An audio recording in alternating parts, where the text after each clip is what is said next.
serious is sometimes thinking about who you are and what you do and what's important. So relationships are serious.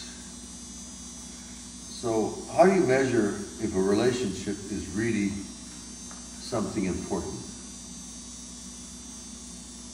You know how you measure that? If it makes you cry, that's one measure. Because it hits you in the heart.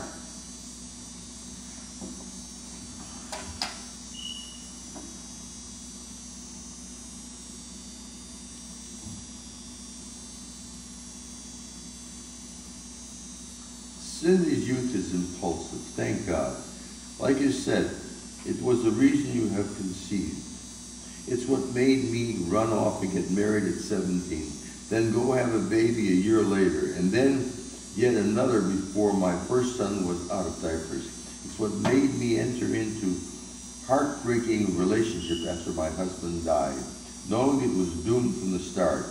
And it's what made me ignore raised eyebrows in my community when I started dating your father. Within days of meeting him, I was head over heels in love. Impulsive, yes, but it worked out.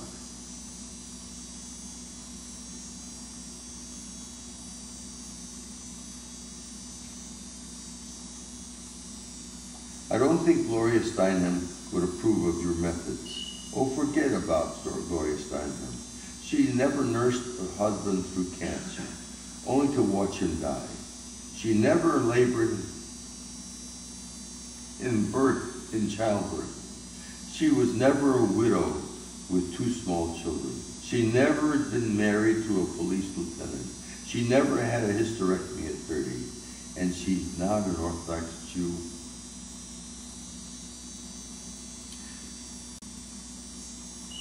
So she has no concept of shalom bias, peace in the house,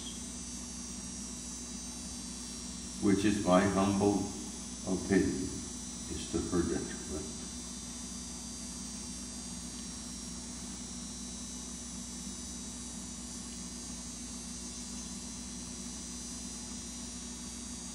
It's a big statement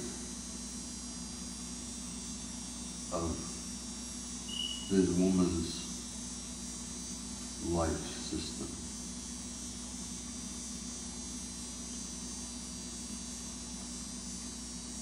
And who Gloria Steinem is not. Gloria Steinem is a very famous person, and this woman's a simple person. But the difference is life experiences. So that makes me cry. Fake Helen, the serpent's tooth. Mom has this book on her shelf. That kind of language, that descriptive language is what I want you to be able to hear and be able to use.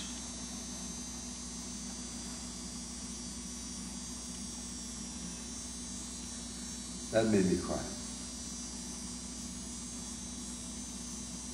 No, I've not been privy to that.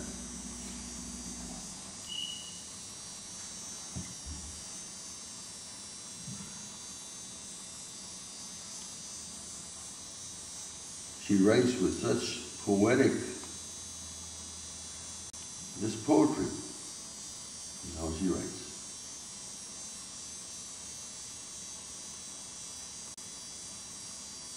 What's her job? I mean, that's why people read her. Yeah. They don't read her only for the story. The story's okay, but this is what they say about her. The readers will be frantically flipping pages, people. There are crimes so sudden, so heartless, and so terrible they can shatter the strongest of faiths. One of the best in the series. Reading a good thriller is very much like taking a great vacation. Half the fun is getting there. Fake Helen is one heck of a cruel guy. But her word, she just works so hard at making you picture. She's always drawing for you a picture of what it is and where it is and how it is and who it is. It's a It's like my wife waking me up this morning and saying, "Come here, I want to show you something. Keep your eyes closed." And so she draws me, brings me to the window, and says, "Okay, open your eyes." And I open my eyes and I look at the sun. The sun is an orange glow. Beautiful. Coming through the haze of the fire smoke that fills the whole atmosphere. She wanted to show me something of beauty.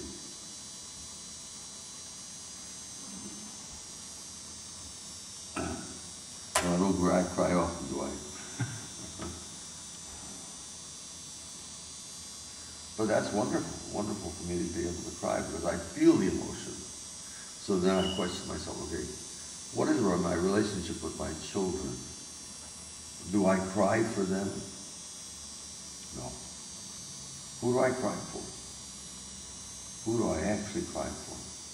So when I read that passage, I got out of bed. My wife was sleeping in the bed because I had a cold. And I said, fuck the cold. I went to her bed and held her. Because I wanted to feel the crying part of it. Whether I could push through. Who do you cry for? I really cried probably my dad, like thinking about my dad and my family. In a good way, though, not like in a sad way. But crying is a good experience. Who else you cry for?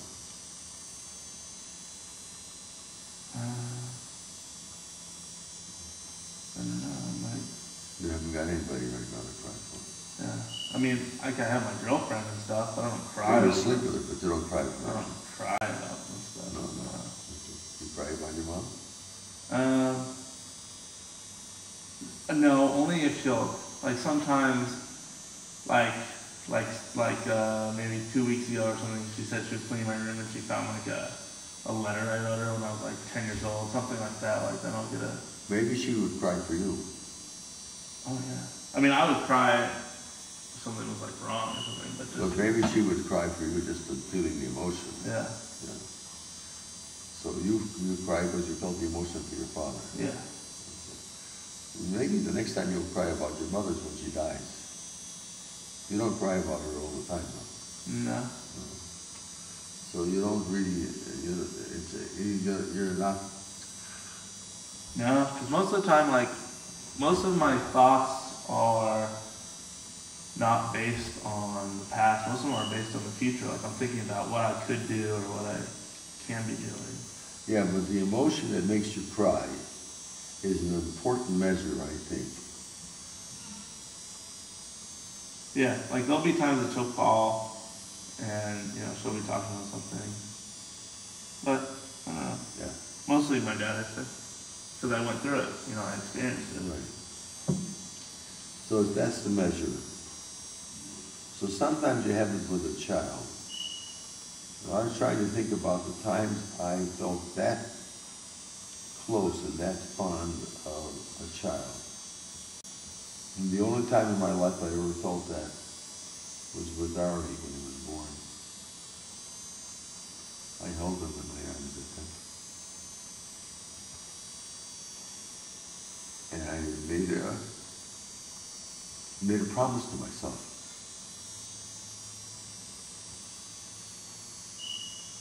About my relationship with him, and I've kept it.